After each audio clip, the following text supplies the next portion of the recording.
I'm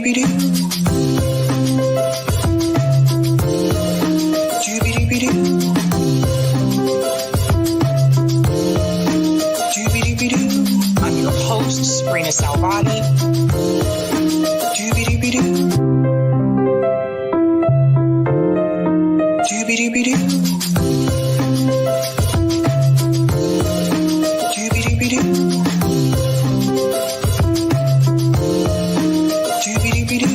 I'm your host, Sabrina Salvati.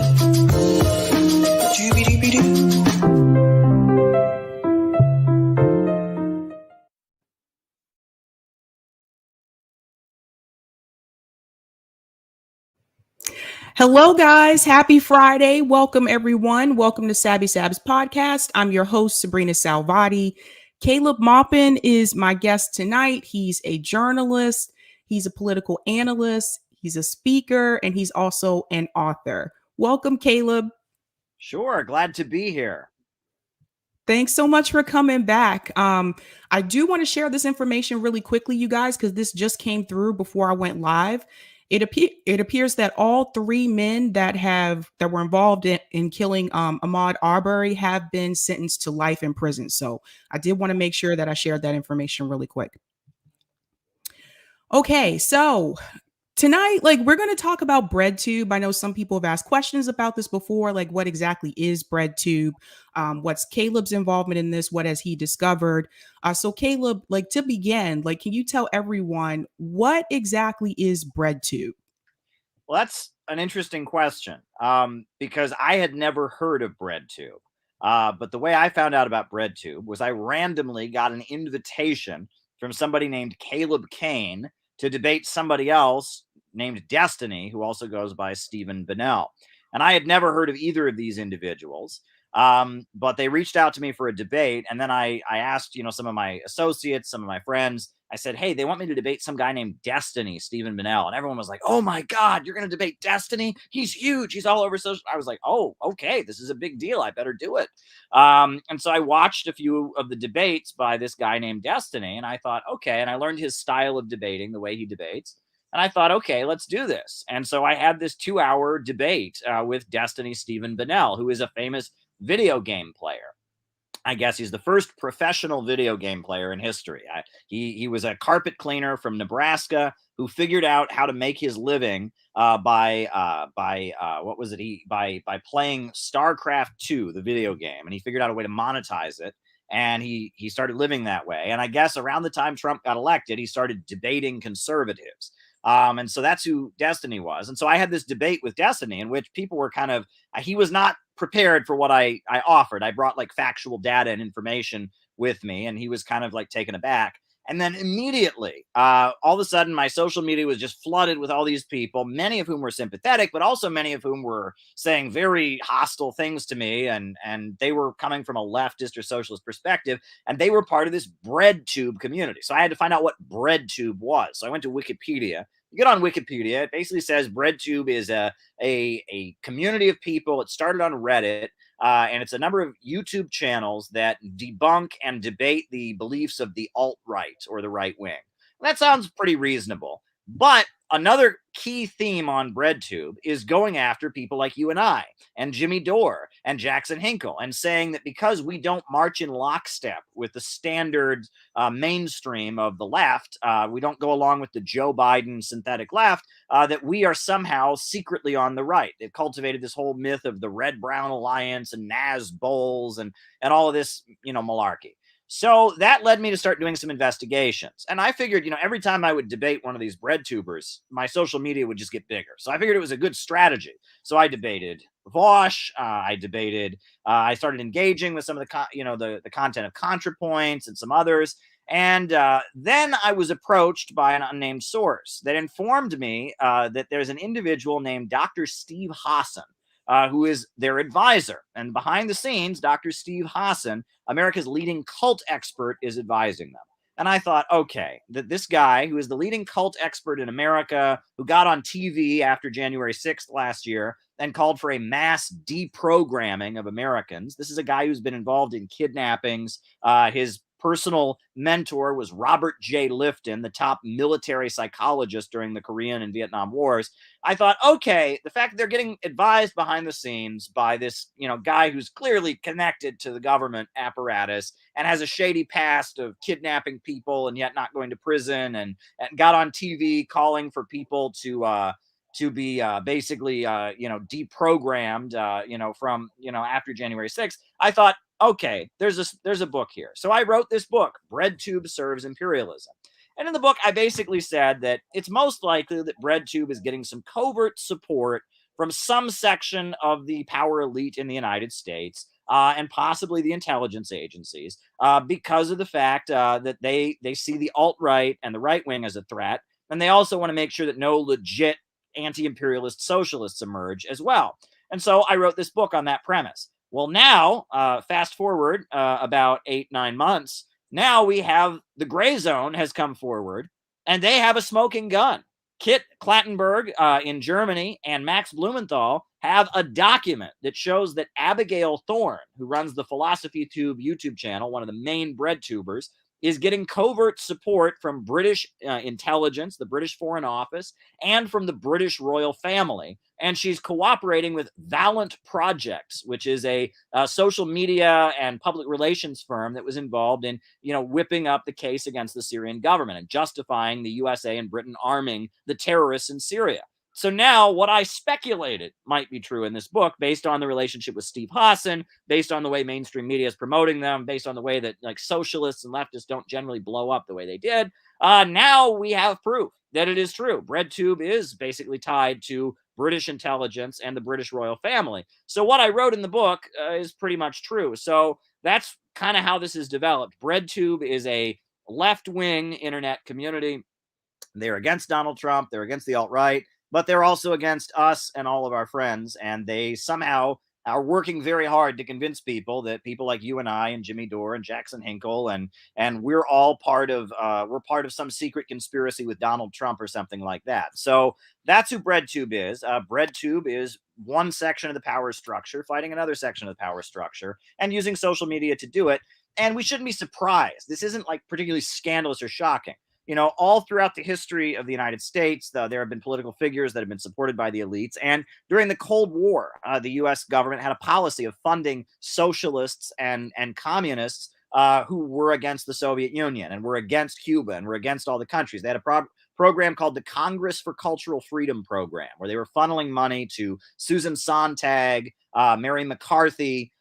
Partisan Review magazine was a socialist magazine that was started by the CIA and distributed all over the country during the 1950s. They had Der Monat magazine in Germany. They had Encounter magazine in the UK. And these were all socialist magazines that were funded and created by the CIA. Of course, it wasn't public knowledge that's who created them. It looked like it was just a socialist intellectual literary magazine, but it was being covertly supported by the US government to give people a way to say, okay, I'm against capitalism. I'm critical of US society, but I will help build the case against socialist countries. And, for example, at the time in the 1950s, during McCarthyism, the Communist Party was known for being dedicated to the Black liberation struggle. Paul Robeson, W.E.B. Du Bois, the Civil Rights Congress, they were very dedicated to the Black freedom struggle. And the U.S. government realized that was a bit of a problem. And then the Communist Party, William L. Patterson, wrote a document called We Charge Genocide, charging the U.S. government with genocide against the African-American community. And the Soviet Union brought it to the United Nations and presented this document, accusing the U.S. government of genocide against Black people, exposing racism in the United States, brought it to the United Nations. So the U.S. government was kind of panicking here because that caused sympathy for the Communist Party and the Soviet Union among the Black community to rise. And they did polls. And Malcolm X was very sympathetic with Mao and with the Chinese Revolution. And in the Black community, there was a lot of feeling that especially leaders like Kwame Nkrumah and a lot of the revolutionaries, communists around the world that were fighting imperialism were allies of the Black community. So during this same period, and you can read about this in the book Finks, How the CIA Tricked the World's Greatest Writers, the CIA found James Baldwin. And James Baldwin was a Black freedom activist who was against communism. And so they immediately pushed him, and they gave him covert funding, and they sent him around to be the voice of the Black freedom movement because he was against communism. Very similar operation. There's a book called Invisible Man by Ralph Ellison. And that book was promoted because that book is about racism and oppression in the United States, but it's also very anti-communist. It has kind of, I think they call it the Brotherhood, but it demonizes the Communist Party. It presents the Communist Party as kind of, being opportunistic in how it talks about racism. And that was also, got some covert support from the US government. So this is a game that they've been playing for a long time. This is a game that they play. And BreadTube is just the latest version of it. In an age when you have people, wanting to learn more information, you have great TV networks like RT, who I work for, that are giving a voice to progressive and anti-imperialist voices and exposing the lies of the U.S. State Department. We got people like Jimmy Dore and we got people like Max Blumenthal doing great work. Okay, they want to find a way that you can be a socialist and you can be critical of U.S. society, but not be a revolutionary. And so they've got BreadTube. Why should we be surprised? It's not scandalous. And the fact that their response, we have the smoking gun at this point. Okay. We have a document. All right. This is fact. This isn't speculation that they've been supported by the British government. But still, if you look at the response the BreadTubers have to this revelation, they just laugh it off. They say everyone who disagrees with them is funded by the CIA. I mean, no, we're not saying that. There's plenty of people who, follow BreadTube, support BreadTube, who just agree with it. But yes, a couple individuals in the BreadTube universe that are tied in with, the Young Turks. And yes, they have gotten propped up, it appears, by forces within the establishment. And why wouldn't they do that? I mean, there's nothing particularly ridiculous or conspiratorial about what we're saying, but that's their response. And the fact that they're responding to physical hard evidence with this, you can call it argumentium ad ridicule, or appeal to ridicule, where they don't even have a rebuttal or a response. They just go, "Oh, are you really saying that?"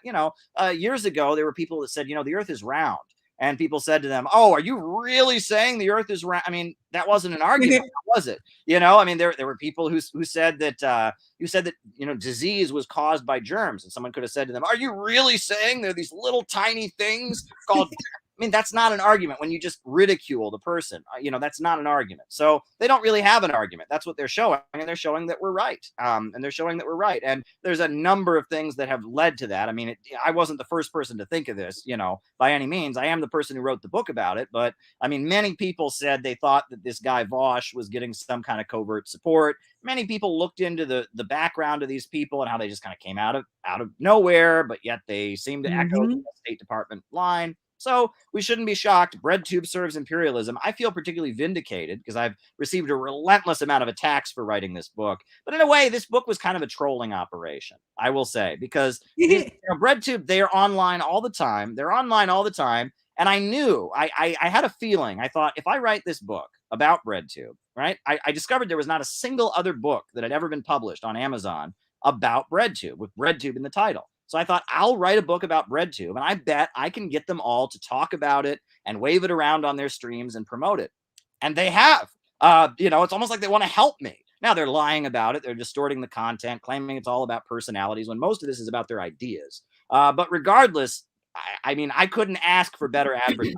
This was the top book on Amazon in the category of anarchism for well over 3 weeks. There was no other book in the category of anarchism that was outselling this book for 3 weeks straight. I mean, I have never had a book sell this much. I was blown away by the numbers that came in.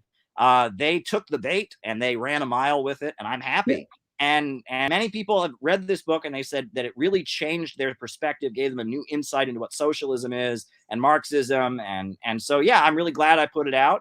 We may put out a new edition at some point with the new information in it, or maybe another book on the same topic. We shall see. But yeah, I'm really happy with Max Blumenthal, with Jimmy Dore, with Kit Klattenberg, and yeah, this is what it's all about. So that's my introduction. Yeah, I want to share that article really quick. I want to read a brief part from this. Now, this is the article that the Gray Zone put out, and I saw Max Blumenthal was on Jimmy Dore, and he was talking about this article, and I was like, wait, what is this about? So there's Abigail Thorne right there. There's a picture of her, and it says here that leaked documents have revealed a state-sponsored influence operation designed to undermine critics of the British government's I gotta be careful with the words on here, covert Caleb. The British government's 19 policies by astroturfing a prominent founder of the BreadTube clique of anti-fascist YouTube influencers. And it goes on to say the project aims to conduct psychological profiling on British citizens dissenting against policies such as mandatory vaccination and lockdowns, then leverage the data to establish a YouTube channel that portrays these critics as dangerous super spreaders of disinformation. So I'll put the link to this article in the chat. If you haven't read this, you really need to read it. Because they go into a lot here. Let me go ahead and copy this link and put this in the chat. But it also says here, since launching PhilosophyTube in 2013, Abigail Thorne's YouTube channel boasts over 7,000 paying Patreon fans and well over 1 million YouTube subscribers. By probing complex philosophical and political issues in a highly accessible, engaging manner and deploying elaborate artisanal audio and visual effects, she has emerged as a social media celebrity. So I'm going to put this in the chat really quick. For those who don't know, when Caleb mentions people that just kind of came out of nowhere, like, you don't grow that fast. Like, you don't, especially like independent media is heavily suppressed on YouTube, more so than it was probably like 3 years ago. That's why it's so hard to find us. That's why I tell you, if you're new, put in the comment section to let me know how you found me, because it's not easy to find us now.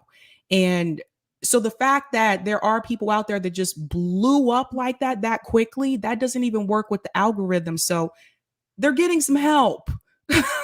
Yeah, from outlets like the New York Times, which has profiled some of them, the New Yorker magazine, which has also promoted them. And look, I mean, I've been going to socialist and communist conferences in the United States for years. I went to the Left Forum every year. I was at Occupy Wall Street.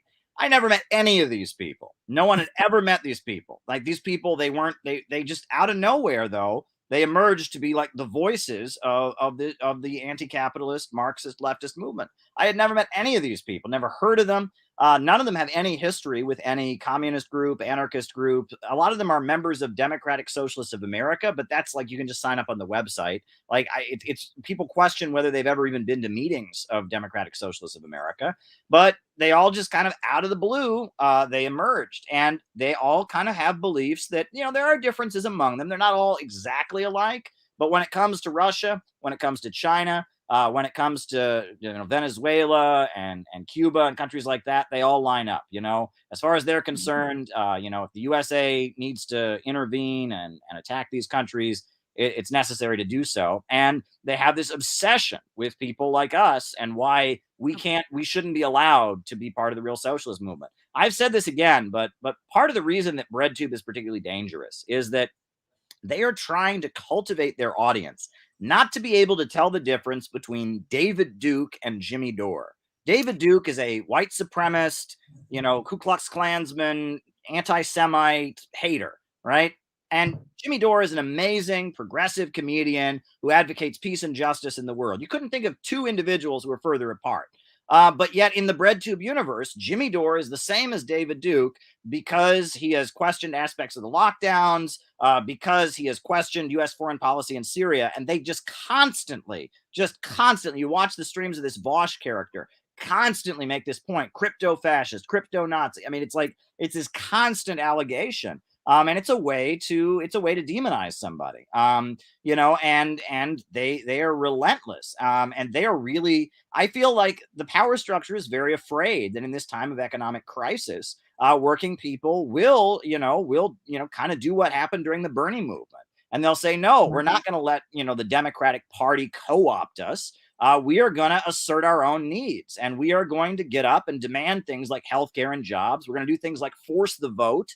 We're not going to be silenced. We're not going to let, people you pick for us, like AOC, be our leaders. We're going to actually make some real demands on the power structure. That's what the ruling elite is afraid of. So BreadTube is an attempt to prevent that from happening. That's my interpretation of it, at least. Yeah, I also noticed they tend to be heavily against direct action too, because when we did the marches for Medicare for all, they heavily attacked us, smeared us, said things that weren't true, especially on Twitter. It's crazy on there. For something that they're supposed to agree with, right? They put it there for that. But go on. I'm sorry to interrupt. Yeah, no, right. Like, it doesn't make any sense. And then also, we did a general strike summit. Those same people heavily smeared, criticized us, attacked us. Any type of direct action that you try to do, that you try to lead, they tend to be against it, especially if it's not connected to an election or a campaign. That's the big thing. Like, they'll tell you that Joe Biden's doing a good job. They'll tell you, like, I've heard these talking points where they're like, yes, we need to intervene in China. And I'm like, well, no, if you're a socialist, like you say that you are, why would you be for intervention?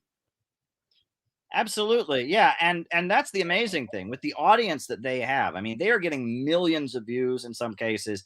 YouTube, the algorithms just love them. I mean, it's just, it's like, with the audience they have, if these people were building some kind of real organization, if they were promoting the Medicare marches, if they were promoting, that things could really change. But it seems like they play the opposite role. If anyone starts to do something in real life other than vote for Joe Biden, they immediately attack it, accuse it of this, accuse it of that. They're really into the cancel culture, right? That's a big thing, right? That everyone's got a dossier on everyone. You can be sure, Sabby, that after tonight, or if not after the last time we spoke, somebody is going to take a screenshot of you talking to me and try to blame you for everything I've ever done that is controversial.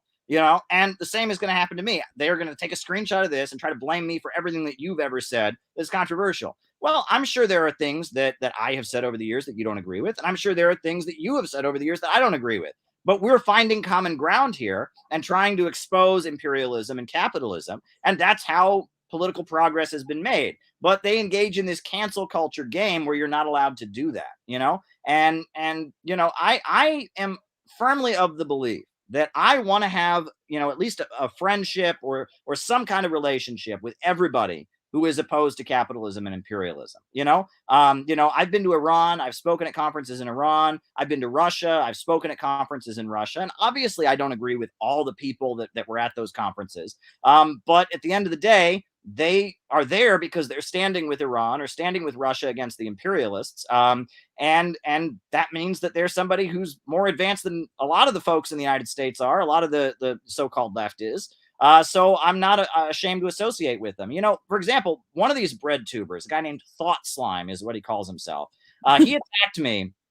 He attacked me for the fact that I have a relationship with the Nation of Islam and that I defend Minister Louis Farrakhan.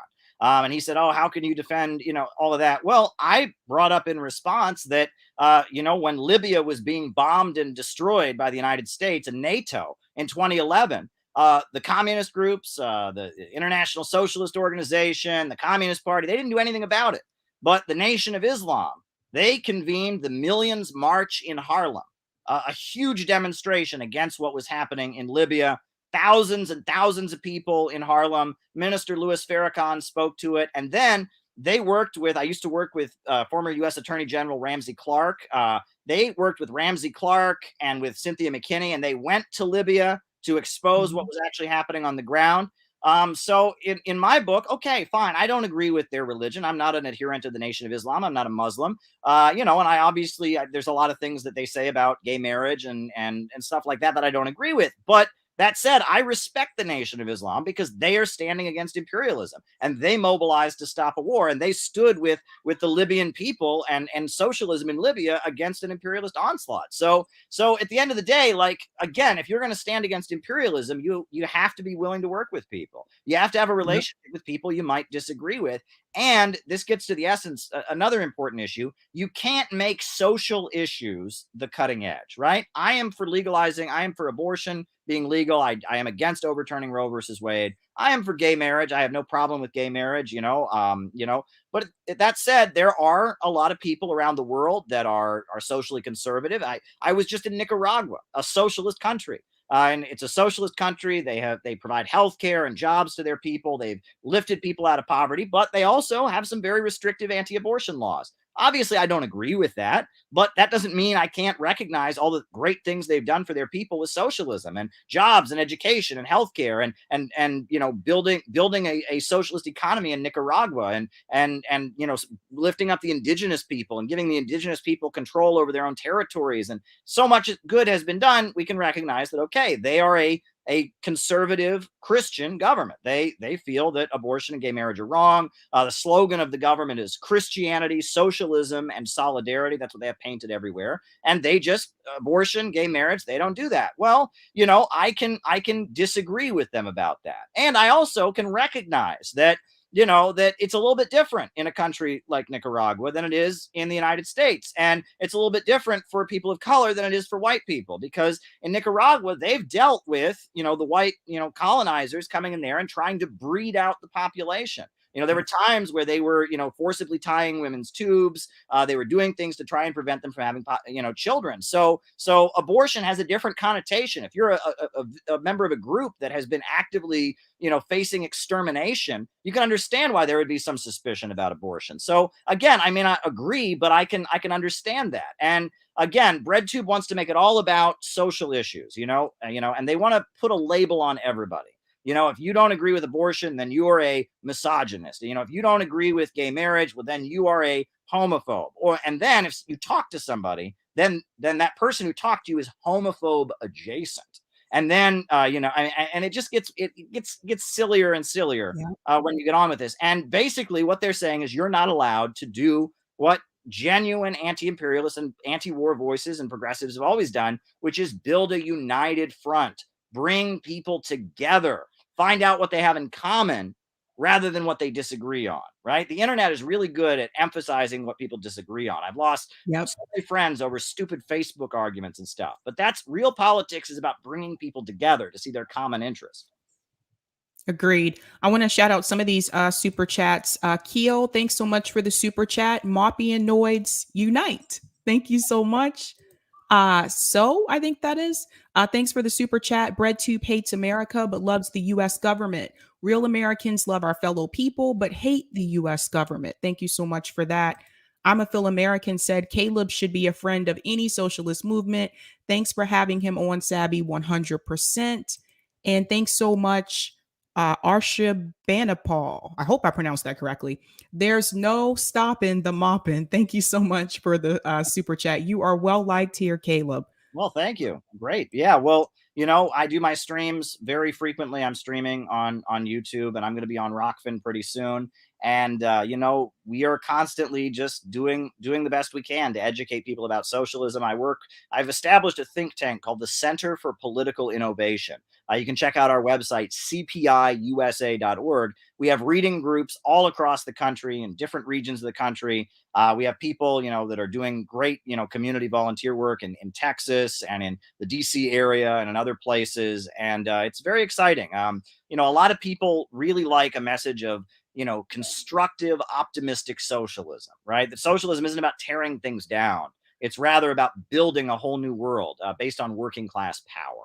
And, our message is quite unique. We have our, as you're showing there on the screen, our 4-point plan to rescue the country. We have sent delegations to socialist countries like Nicaragua and elsewhere. And, on our website, we not only talk about issues that are affecting people around the world, we also talk about domestic issues like the Amazon fire and the conditions of workers there. And we talk about a lot of different things. We're trying to facilitate a conversation that can lead to moving the country away from greed and profits and the military industrial complex and prisons for profit and all the awful things that come from the capitalist system, and moving toward a society where the people and their needs come first. Absolutely. I want to show you guys something in reference to how they'll respond to these talking points. So this was recent. This was on TYT, and they're criticizing Jimmy Dore about this whole BreadTube episode that he had with Max Blumenthal. So I want you guys to take a look at this. I'm only going to play a short part of it, but here we go. Important enough to be monitored and controlled by the CIA. I'm not kidding. This was in response to a YouTube content creator by the name of Sean, who put together an excellent detailed video showing how Jimmy Dore spreads lies and conspiracy theories in regard to the coronavirus pandemic and the vaccine. In fact, most of his content these days is vaccine skepticism and garbage related to that. And Sean actually succeeded in showing how Jimmy Dore has these graphics that alter actual articles and what the articles are communicating. In fact, Jimmy Dore claimed that he had fired a producer for putting these misleading graphics together. And Max Blumenthal from the Gray Zone decided to join Jimmy Dore to talk about what was really behind Sean's actions. Let's watch. Sean, who made a video about you, attacking you, who I actually didn't know he was affiliated with BreadTube, but he's considered part of their constellation. And the video attacking you, which relies heavily on official sources, the FDA says that, the World Health Organization says that.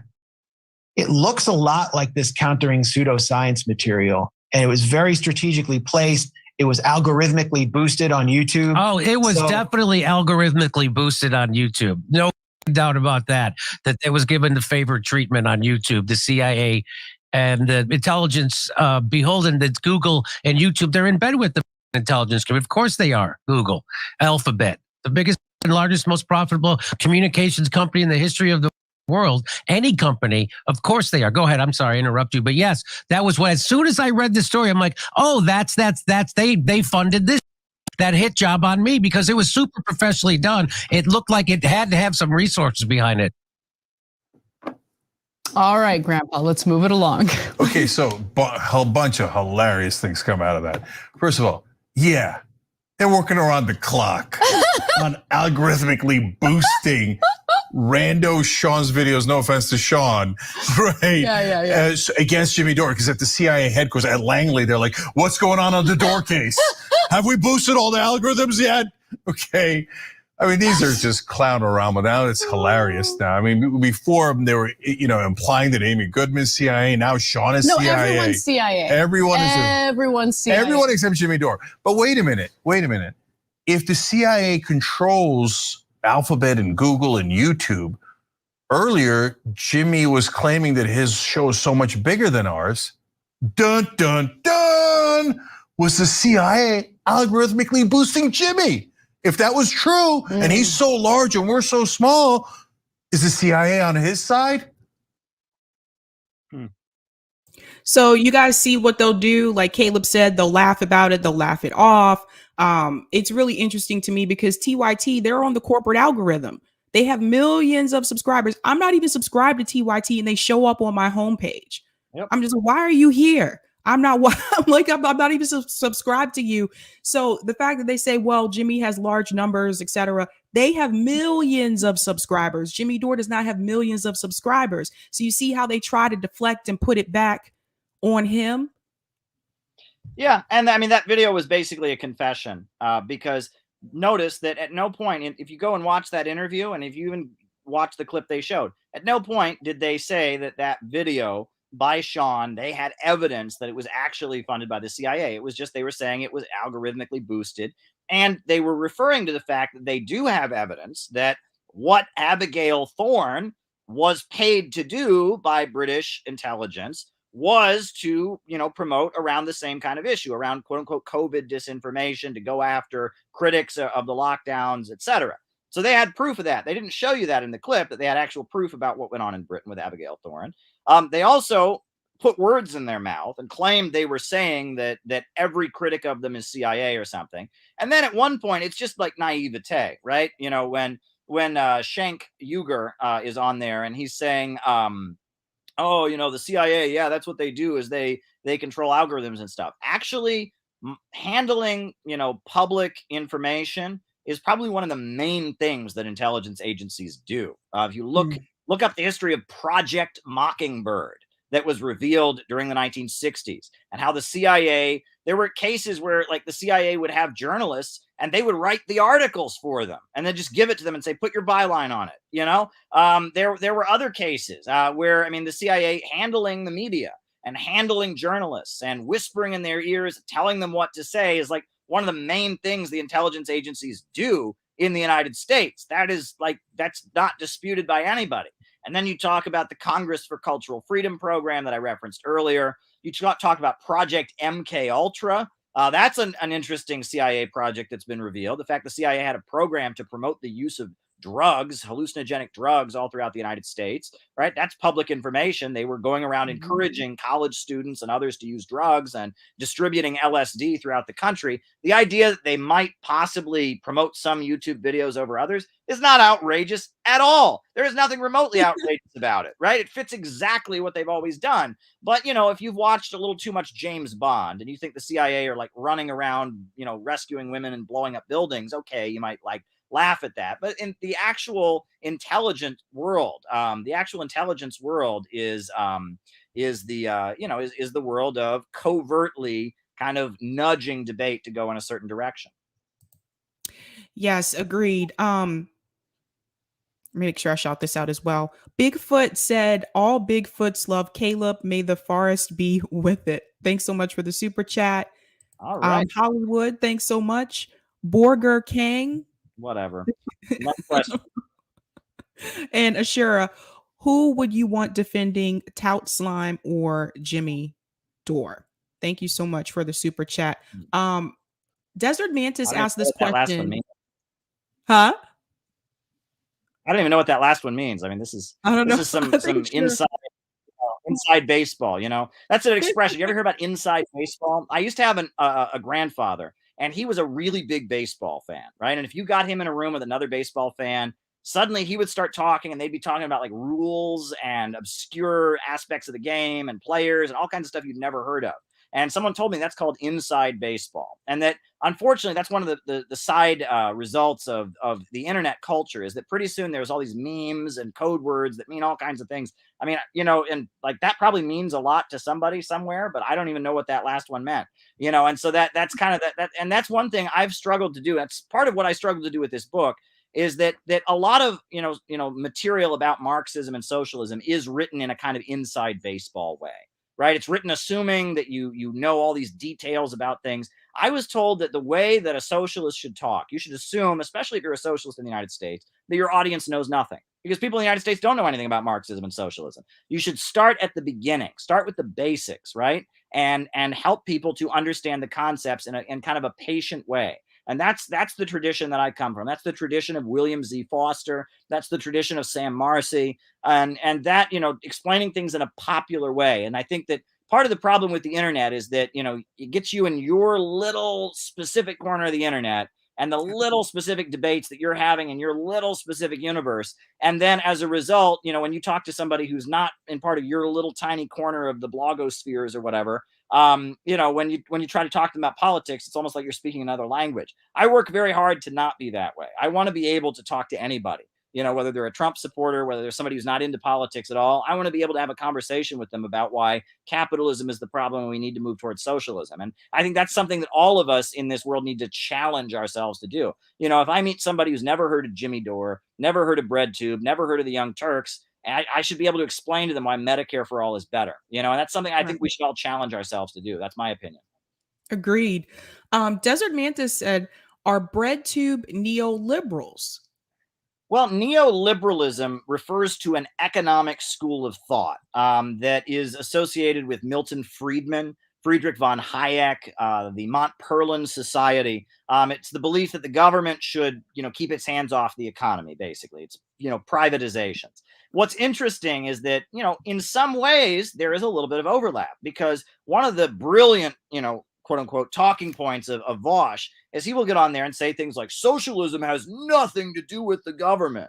Actually, it has a lot to do with the government, actually. But they, you know, as far as they're concerned, socialism just means voluntary worker cooperatives. It means you and your friends start a cooperative business and share the profits. Instead of a wage, you all are like co-owners of the company.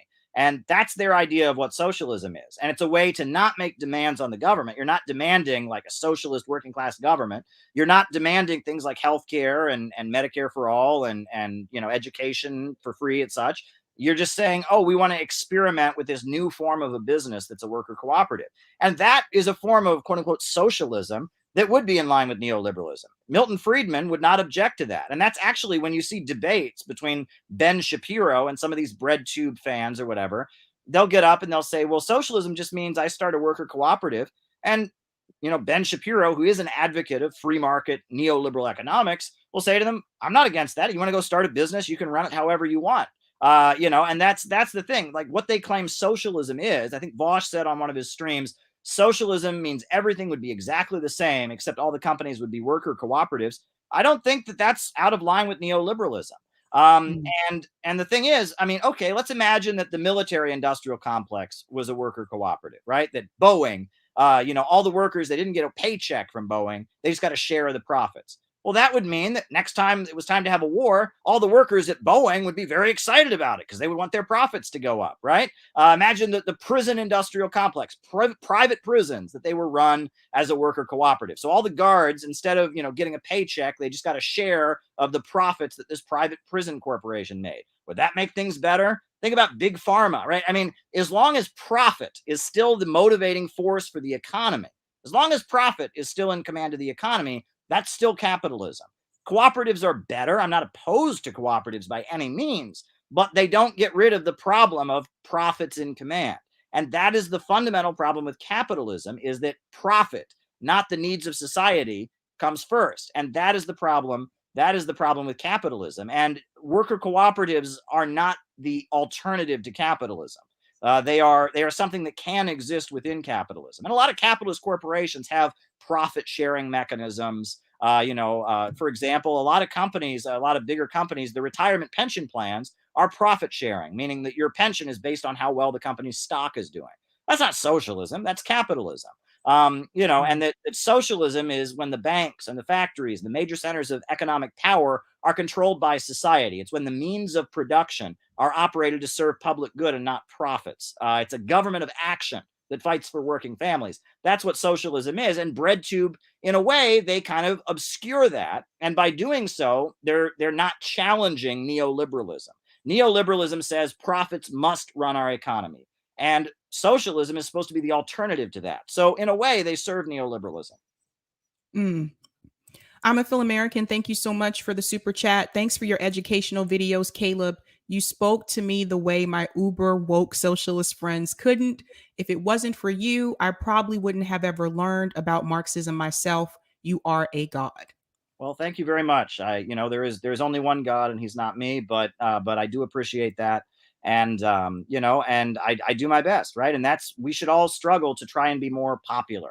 I love, if you go back to the history of the Communist Party, of the Socialist Party, Eugene Debs, William Z. Foster, Gus Hall, Huey Newton of the Black Panther Party, they have some pamphlets you can get on like archive.org and read, and they are amazing. I mean, they just lay out our beliefs in very clear, coherent ways. Not if you go to Barnes and Noble and you go to the section on politics and socialism, you're going to find something written by some academic professor that's going to be very hard to get through. But that's not how these people operated. Debs and Gus Hall and the Black Panthers, they were speaking to broad audiences, and they learned to be very concise in the way they explain things. They learned to be very popular, to use popular examples, and their rhetoric was far superior. They were populists. And that's the thing. Populism, they've made populism into a bad word. Like, all populism is like Donald Trump. All populism is racism. Okay. No, populism just means you're mobilizing the masses of people. And socialism was the original populism, right? It's mobilizing the broad masses of people, we, the working people, against the billionaires, those who control the banks, factories, and industries. So socialism is very populist. And in fact, right-wing populism, came long after socialism did. You didn't have right-wing populism until the 1930s. You didn't have right-wing populism. But going back to the 1700s with the Chartist movement in Britain and the Diggers, or the True Levelers in England, or the French Revolution and Henry Saint Simon, Left-wing populism was the original populism. And the idea that to be left-wing means we should oppose populism is just incorrect. It's a delusion. We're the real populists. Donald Trump is a fake populist. You know, he claimed he was fighting for the working people, but then he lowered taxes on the rich. He attacked Iran and almost got us into World War III. He lifted all the regulations on the drilling and hurt the environment. Donald Trump wasn't really a populist. His rhetoric sounded populist, but he wasn't really fighting for the people. But if you look at the history of the United States, figures like Huey Long, for example, Huey Long did fight for the people, right? And that's why he was shot down on the Capitol steps in Louisiana. Who else? I mean, you can talk about, even when Abraham Lincoln was first getting elected, right? He was seen as a man of the people from Illinois, and he came into office. He gave speeches condemning the greed of the capitalists. You can look this up. Abraham Lincoln gave a speech, and he said the capitalists have generally worked together to fleece the people. That's a speech and he said that labor comes before capital, and labor is superior to capital. It's Abraham Lincoln who said that, right? And Abraham Lincoln had a communist general in his army. August Willich was a member of the Communist International. August Willich became a brigadier general in his army. And Karl Marx wrote, an endorsement of Abraham Lincoln, and wrote for the New York City Tribune, which was the main Republican newspaper of New York City at that time. Abraham Lincoln was a radical. Abraham Lincoln was a populist when he came into office. He was seen as kind of leading an upsurge of the small farmers and the abolitionists and others who were tired of the Southern slave owners. And the overturning of slavery in the United States, and what W.E.B. Du Bois writes about in Black Reconstruction, his brilliant history of the Civil War, that really was a moment where we saw a populist struggle against, the plantation owners that were tied in with the British Empire. Right? It was the British who wanted to keep slavery going on because they wanted cheap cotton for their textile mills. But Abraham Lincoln and the labor movement and the abolitionists and Frederick Douglass and so many of these great voices came together and they defeated the slaveholders. And it was a victory for the United States. It was the United States saying we're not going to be part of this global free trade system. Adam Smith economics. You want to talk about neoliberalism? Well, Adam Smith, the economic inspirer of the British global free trade system, that is something that the United States was formed in opposition to. Alexander Hamilton, he strongly believed that we should have a state-run bank, a national bank that built things like lighthouses and schools, et cetera.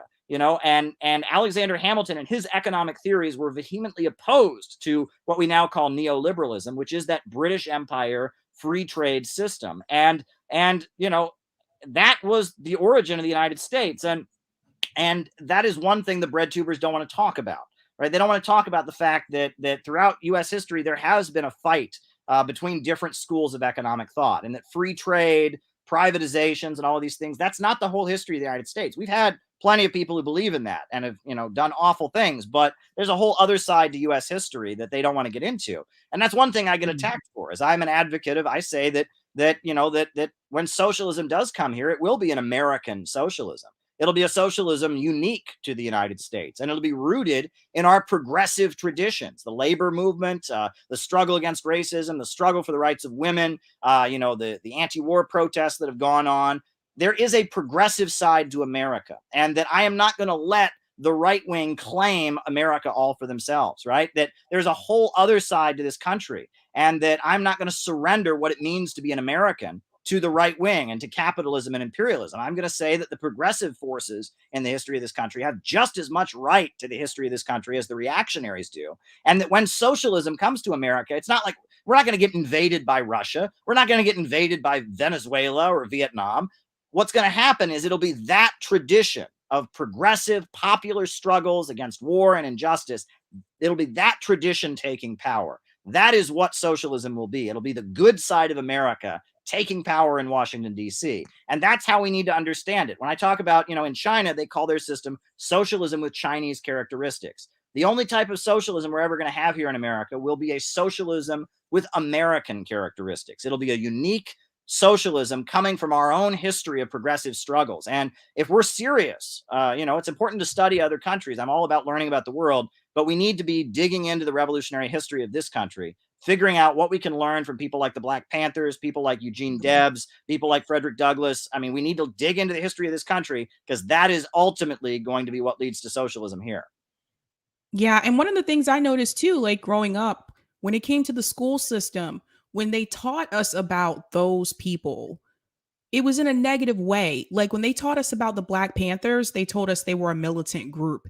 They didn't tell us the Black Panthers were feeding people, were clothing people, were building their own clinics to help people in their community. That was totally left out, was not in the history books, because they don't want you to know.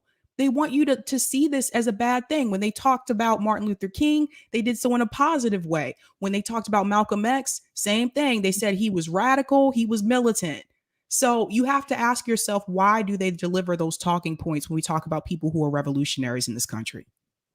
Oh, absolutely. I couldn't agree more. And they cover up the final years of Dr. Martin Luther King's life when he condemned capitalism and he said that the country needs socialism. They cover that up too, and I didn't learn about that until I was in college and I started reading, the last book Dr. Martin Luther King Jr. ever wrote, Where Do We Go From Here, calls for a guaranteed minimum income and a jobs guarantee, right? And he has a national holiday. And I tell, these PragerU, these right-wing YouTube channels, all the nasty, hateful things they say about socialists. Socialists are un-American, socialists are traitors, socialists are idiots.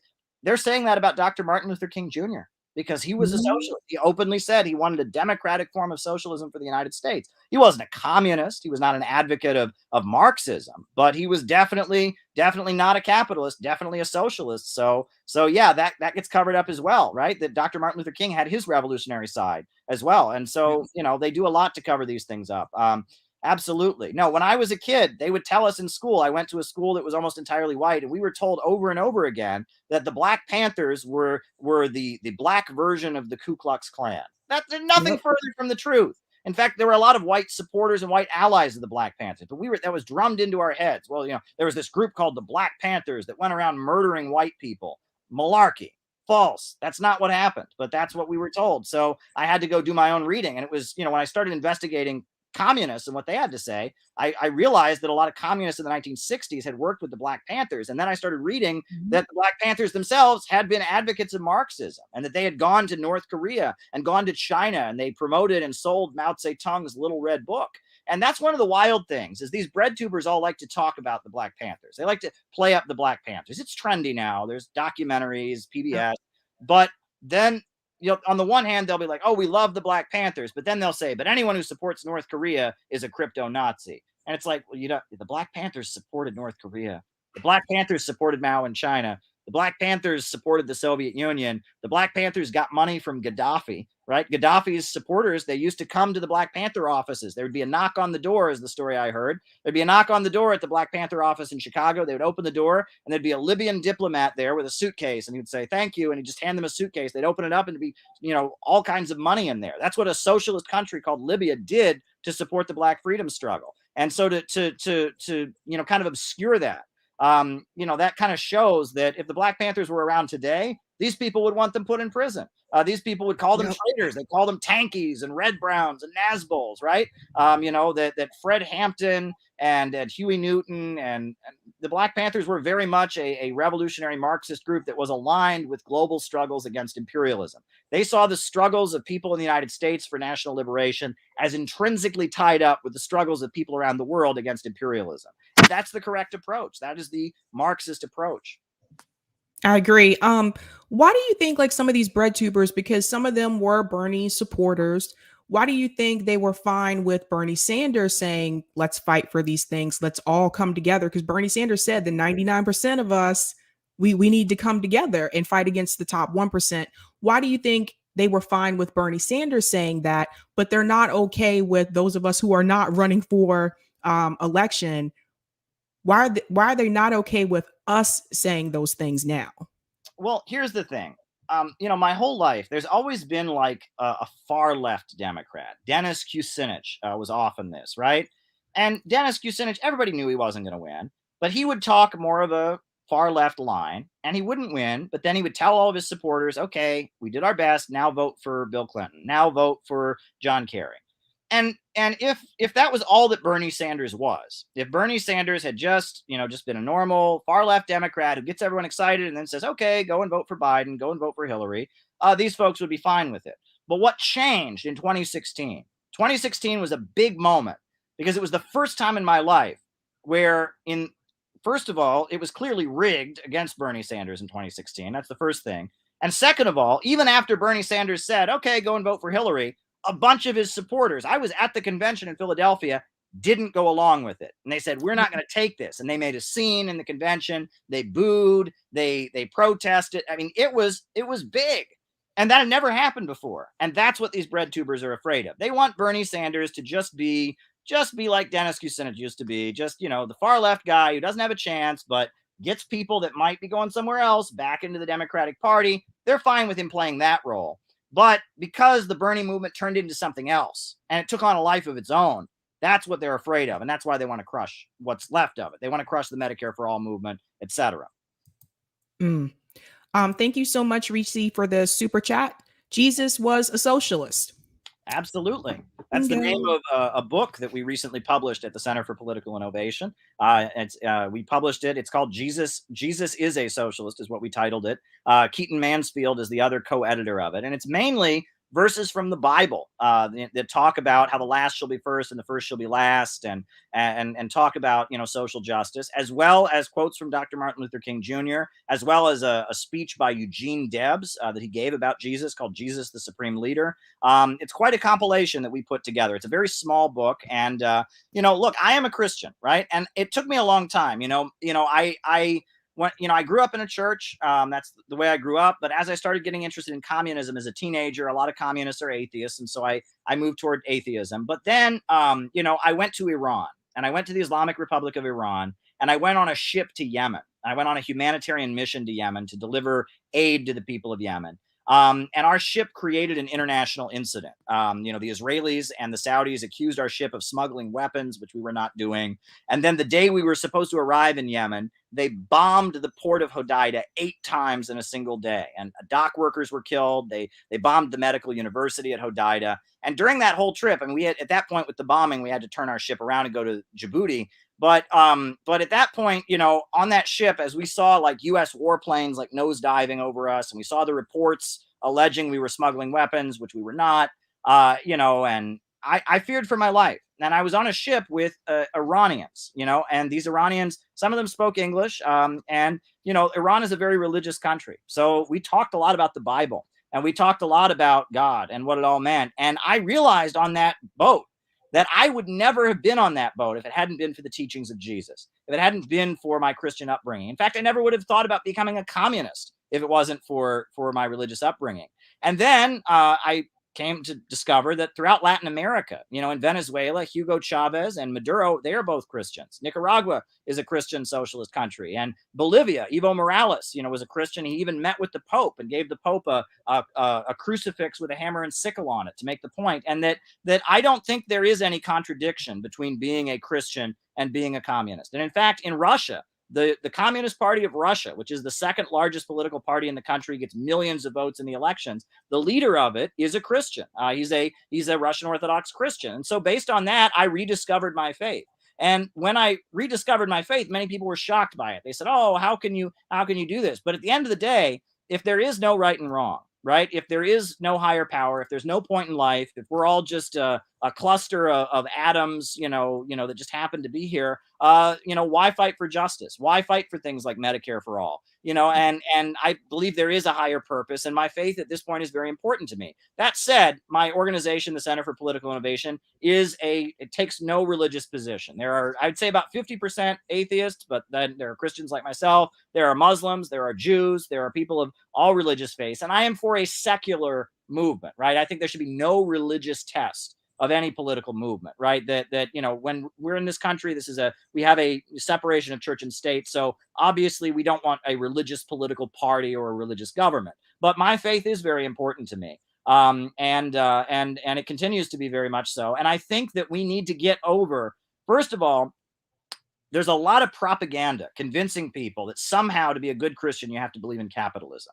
And that has to be challenged because, because the teachings of Jesus are not supporting the billionaires and the rich people. It's supporting the downtrodden. It says, Jesus said that it's easier for a camel to get through the eye of a needle than for a rich man to go to heaven.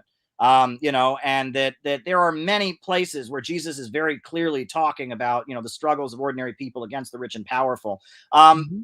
We need to counter that. And then on top of that, we need to counter this trend in the socialist movement of thinking that if you're religious, that you're an idiot. If you're religious, you must be a right-wing bigoted person. You must be hating gay people or hating women or something. We need to counter that as well. There needs to be more respect for Christians among the socialist movement, and there needs to be more respect for socialism among Christians.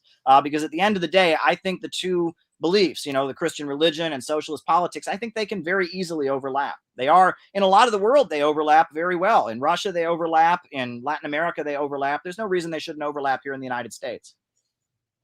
Well said. I have to say something about the church thing in reference to money too, because something that I've noticed is that sometimes I would see people, this is when I was growing up, and I grew up in the church, and there would be people sometimes that would give their last, like they didn't really have it money wise, but they would still give their last when, the bowl would come around to give tithes and things like that. And I'm looking around and I asked this question when I was in high school, why does the preacher have a huge house and a nice car? And I'm watching the congregation, some people who really just did not have the money to give away, to feel like they had to do it. They had to do it because they were told so by the preacher, but the preacher's living large, living really well, and you're still struggling. So that was one of the things when you talk about the money with the church, that was something that was often brought up. And like when I was in high school, it was like we were felt, they made us feel ashamed. We didn't give money. So it just, that was something I remember. Thank you so much for Miss Defund the Empire super chat. What critiques do you have of Richard Wolff's advocacy for worker co-ops? Well, I love Richard Wolff. It's really every interaction I've ever had with him has been an amazing interaction. He is one of the most well-respected Marxist intellectuals in the United States. His depth of knowledge is vast. It's actually Richard Wolff who suggested, I had never read Karl Marx's very important book, The Theories of Surplus Value. I had read Capital. I had read, I'd read The Poverty of Philosophy. I'd read the Communist Manifesto and other texts. But it was Richard Wolff who suggested, he said, if you really want to understand economics, you want to understand Marx's critique of Adam Smith, you want to understand Malthusianism, which is a really big trend, this idea that there's too many people in the world, right? You really ought to read Theories of Surplus Value. And it was because of Richard Wolff I went and studied theories of surplus value. So I love Richard Wolff. He's a great guy. And worker cooperatives, again, it's better if no one's exploiting anybody else. It's still capitalism, though. The solution is a government of action that fights for working families. But the other thing that Richard Wolff he made a video in response to a video I made one time. And it's one thing that he's often emphasized is there are different interpretations of these ideas. There are different interpretations of Marxism. And that's one thing, this idea that like it's my way or the highway. No, Marxism is one of the most important ideologies in all of human history. The whole 20th century was defined by Marxism. There would be no labor movement if it wasn't for Marxism. The struggle for women's rights around the world and women's suffrage, was largely because of Marxism. It's because of Marxism that China is now the second largest economy in the world. Before the Marxists came to power, China was a deeply poor country. It's because of Marxism we have space travel. It was the Soviet Union and Marxists that invented space travel. So this is a hugely important ideology in the history of the human race. The impact that Marx has had on human history is astoundingly big. So the idea that there might be different interpretations of these ideas shouldn't really be surprising to anybody. Yet a lot of people, they get their understanding of Marxism and they walk around like that's the only way to understand it. Well, no. I'm very critical of Trotskyism, for example. I don't like Leon Trotsky. I think he was dead wrong about a lot of things, but I understand that it's a different interpretation. Social democracy, anarchism, these are different interpretations of the Marxist worldview, and that's okay. I forgot to ask you this last time you were on, Caleb, so I'm glad someone reminded me of this. Ask about MMT. How do you feel about modern monetary theory? Honestly, I have questions about it. I am not surprised that some of the things that they point out are very, very accurate. this notion that the government is always just, where's the money? We just don't have the money, and yet it prints money all the time. That's a fair point. However, I have questions about the long-term implications of it, right? It might be a very good short-term solution, but I have questions about it, honestly. I just don't know enough about it to give a really fair critique.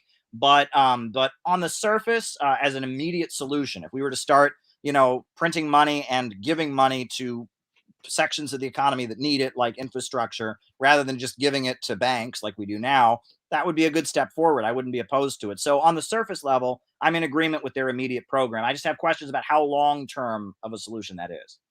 Okay. Thanks for the super chat, Ashura. They also say being a Christian is invading others. Thank you so much for that. And thanks, Horny Unicorn, for the super chat. Wallerstein ? I don't know Thanks what that so is. much. Again, I'm not sure either.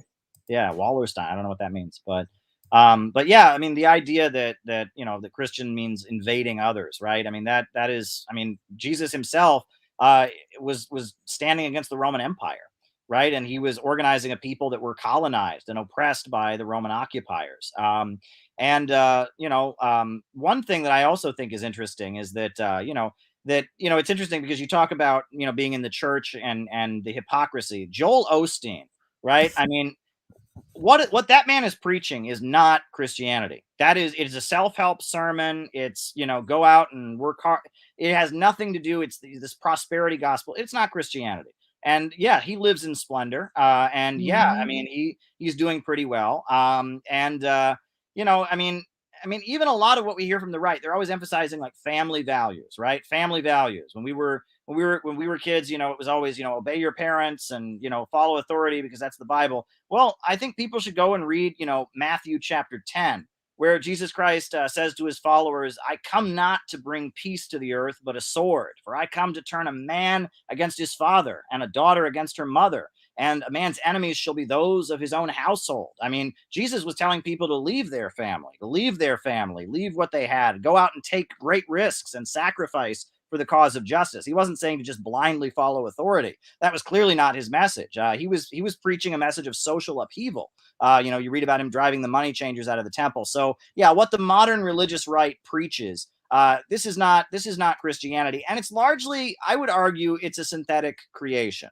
It emerged in the 1970s. In about 1969, 1970, there was a crisis in the right wing because young people were all hippies and they were protesting the wars and such, and they weren't particularly into religion. The church didn't have much influence over younger people. But there was one like weird variant of hippies they called Jesus freaks, or the Jesus people. And they were people that were hippies that, they fit being a hippie in with being a Christian.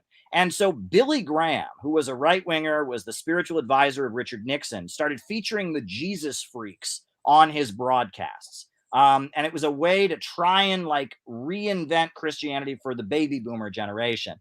And then what's even more interesting is then Richard Nixon imported a couple years later into the United States the Reverend Sun Myung Moon, who is a Korean pastor and is leader of the Unification Church, which is a crazy right-wing anti-communist cult from South Korea.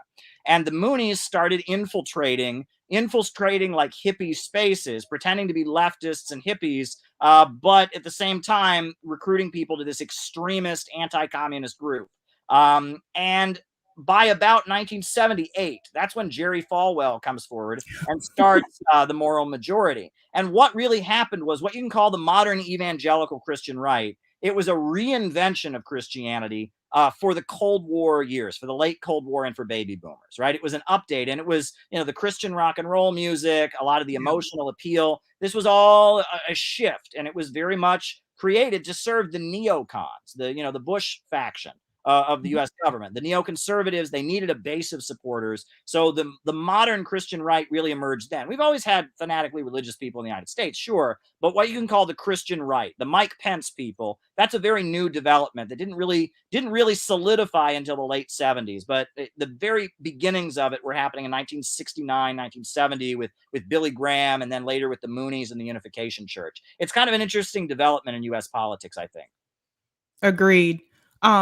I'm ready for those chats, Eric, from Roger, when you're ready, from Rockfin. So I can go ahead and go into those. All right. Thank you so much for the super chat, Delthea Simmons. Prosperity gospel is a propertied gospel. Oh, thanks so much for the super chat. Yeah. All right, here we go. Thanks so much, Roger Meadows, for the tips on Rockfin. It was an honor to meet your acquaintance, sir. Sorry again for nearly scaring the living daylights out of you. My bad. You can tell the story from your perspective if you like. I don't mind as long as you download Co-op Ride. The ride was too short anyway, and I could see that if it were longer, we would have chopped it up a good bit about a whole host of things, but glad to meet you in person anyway. As long as we pay these people no mind and take the notorious BIG's advice, stay low and keep firing and continue to do what we do. Caleb, what you did by luring them out reminds me of KRS-One lyric when he said, I set the warm milk in the glass and watched the snakes come out of the grass. Good job. Stanley Levinson, who was associated with MLK, was a communist, and JFK, who liked him, asked to distance himself. I will tell you, like I told Shahid when Sab had him on, government using the CIA is the Hitman Corp America, and Wall Street Give are the ones giving the orders, and SCOTUS projects them. Replace core with cooperatives and charter a network of public postal banks throughout the US to ensure community banks and credit unions have them do a hostile takeover of the Fed to serve the public interest. This makes the CIA inert. There will be no left for SCOTUS to protect except us. Support the New York Public Bank Act. That would allow municipalities to start their own public bank, and the Budget Equity Amendment Act, which grants the legislature to have an equal role with the governor in the budgeting process. We're the only state in the country where the power of the purse is given to the executive branch. This amendment would put lawmakers in better negotiating position to allow state lawmakers to bring more resources and money home to their Senate and Assembly districts rather than be at the whim of whatever the governor wants. How else do you think Cuomo was able to cut $3.5 billion in state Medicaid funding while rejecting $7 billion in Medicare funding from Trump administration? Article 1, Section 8, Clause 5 gives Congress the coinage power to mint a platinum coin and assign it whatever value they want and appropriate it towards whatever target they want. MMT is not needed. Not to mention, if public banks took over the Fed, also it would be a form of MMT. James Baldwin was co-opted. Wow. Remember when Clinton drew a wedge between Conway Tory and Jesse Jackson? Well said, Roger Meadows. Yeah. Well said. Yeah, that was a neat experience. I got in an Uber, and the Uber driver was Roger, and he was just wow. And I jumped.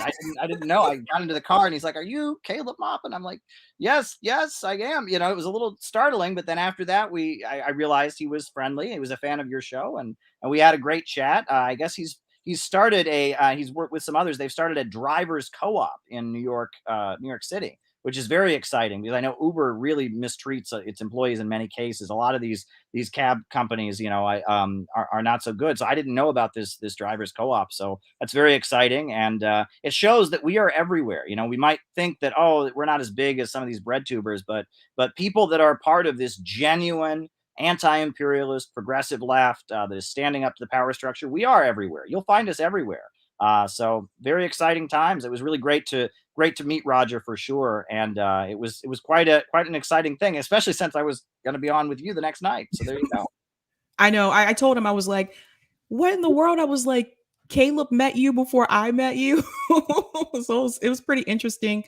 Yes, it's called Co-op Ride in New York. Thank you so much. Defund the Empire. Wolf defends capitalism by the employer and employee. Defines capitalism by the employer and employee relationship. How do you define capitalism? Good question. Sure. Well, I take my definition from Frederick Engels, who said that capitalism is, I guess the full quote from Frederick Engels is, under capitalism, the means of production only function as preliminary transformation into capital. And Mao, the leader of the Communist Revolution in China, put it much more simply. He said, capitalism is a system of profits in command.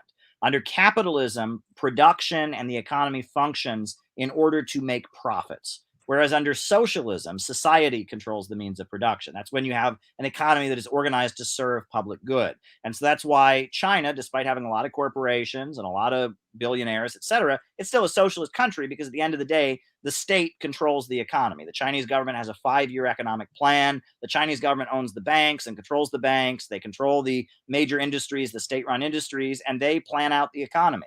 And the same for Cuba, and the same for Venezuela and Nicaragua and Bolivia and countries like that, that they have a socialist economy because it's no longer profits in command. It's society overall in command. And that is what you could call the Marxist-Leninist, I think, definition of socialism, I guess, or the 21st century socialist definition of socialism. And I would argue that, there are different forms of socialism. Bolivarian socialism in Latin America is very different than what the Soviet Union was. Ba'ath socialism in the Middle East that you saw in Iraq with Saddam Hussein, or you saw in Syria with, the Syrian government, that's Ba'athist Arab socialism. In Libya, they had Islamic socialism under the leadership of Gaddafi. There are different forms of socialism in the world today. Vietnam, they have what they call the socialist-oriented market economy of Vietnam. There are different forms of socialism in the world today. It doesn't all match up exactly, but in all of them, what they do have in common is that profits are not in command.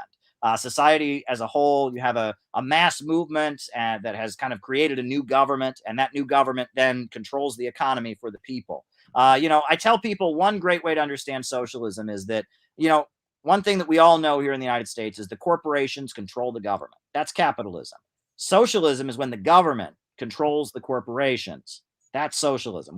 When we take control of our government and then use a popular government of action to control the corporations and make the economy work for us with profits no longer in command, that's socialism. Awesome. Thank you so much, Andrew, for the super chat. I got a tour of the Mooney Church one time. Wild. Oh boy. Yeah, well, they're very influential. I mean, the Washington Times is their publication.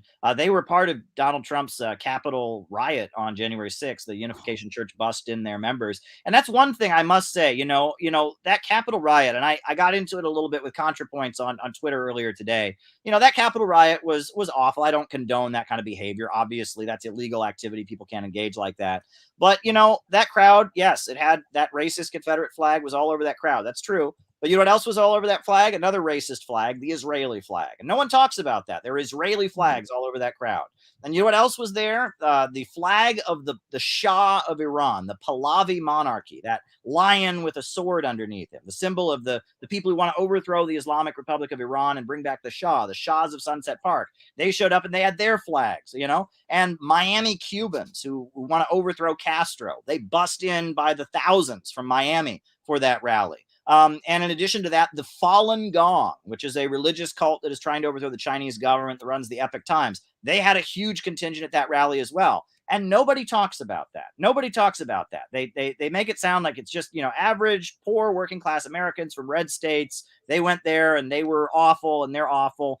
Well, there were a lot of foreign interest groups there. And part of what Donald Trump did is he kind of attached himself to, entities from various countries, the folks who want to overthrow the Cuban government, the folks who want to overthrow the Iranian government, the Likud party, the supporters of Netanyahu in Israel. And he made an alliance with a lot of these fanatical extremist groups that the US government has been backing around the world, right? Osama bin Laden at one point was supported by the United States to fight the Soviet Union. And that the policy of the USA around the world, in Syria and other places, has been cultivating fanatical extremists to do our fighting for us, to attack countries we don't like, whether it's Russia or China or Cuba or wherever. And the result of that has been these groups coming to the United States, setting up shop and pushing our politics in the United States to the right. And that is an important point. And Unification Church is a great example of that because, the Washington Times is a really big part of the Republican Party. They have a lot of influence in the Republican Party now. But this is a Korean religious right-wing extremist group that we cultivated in South Korea to fight against communism, brought them to the United States, and now they've shifted our politics. And right now in Ukraine, The US government is aligned and arming the government of Ukraine, which has neo-Nazis in it. It has the Azov Battalion, which is a group of people who admire Hitler and admire Hitler collaborators like Stepan Bandera. They just had a big parade in Ukraine to celebrate Stepan Bandera, this Nazi collaborator, a participant in the Holocaust. And, at the UN, Russia put forward a resolution to condemn glorification of Nazism. And the United States was one of only a handful of countries to vote against it. The USA voted against a UN resolution condemning the glorification of Nazism. Why in the world are we voting against it? Because it's geopolitical, right? And that because our so-called allies in Ukraine are having parades in honor of Stepan Bandera. It's particularly outrageous. And the demonization of Russia kind of it gets into this position where again, the principles that our leaders claim to espouse kind of fall out the back of their heads the minute geopolitics is involved. And that's a really, really common pattern we've seen over and over and over again. It's worth pointing out. So there you go. Thank you so much, Roger Meadows. No more corporations and political parties, only worker cooperatives and no parties. Thanks so much for that on Rockfin. There's a lot of fear mongering too, Caleb. I've noticed this as well. Like they just want Americans to be afraid of China. They're like, oh, China is scary and bad. We need to be afraid of them. And I'm like, why? Because they're doing well economically. Are we the only ones that are allowed to do that as a country? Yeah. Yeah, and I mean, look, China has pulled itself up by its bootstraps, and right now it has the biggest telecommunications manufacturer in the world. It's a worker cooperative called Huawei Technologies. It's a, Harvard Business Review said it's one of the greatest examples of profit sharing working. It's a profit sharing cooperative business. It's a huge cell phone manufacturer called Huawei. And they make phones that last longer than iPhones do. They have better cameras than iPhones do. They're better phones. And so the US leaders that say they believe in free trade, right? Oh, we believe in free competition, free trade. What do? Do they say, okay, let the two companies compete? Oh, no. Mike Pompeo and now the Biden administration are going around the world telling countries not to do business with Huawei. It's illegal to import Huawei phones to the United States. And they say, oh, it's a threat to national security. I'll tell you what it really is. It's they make better phones. This is the US government protecting Apple and trying to preserve the profits of an American corporation. That's all it really is. Because at the end of the day, Huawei phones are just better phones. They make better phones. And so as a result, we have the US government trying to crush them and put Huawei technologies out of business. Terrible. Caleb, thanks so much for coming on. This has been awesome. I learned a lot from you. Every time you come on, I learn so much. It's always fun. It's always great to come on. You're doing great stuff on this channel. It's always a pleasure. Thank you very much. Awesome. Before you head out, where can people find you? Oh, well, I'm on Twitter, just Caleb Maupin. I'm on YouTube, Caleb Maupin. I've got a website, CalebMaupin, CalebMaupin.com. You can check out the think tank, the Center for Political Innovation. Our website is cpiusa.org. Always a pleasure to interact with you and come on. Plenty to talk about. There you go. Thanks so much. All right, guys. Everyone have a good weekend. You know how we do this. Have a good night. Keep up the fight.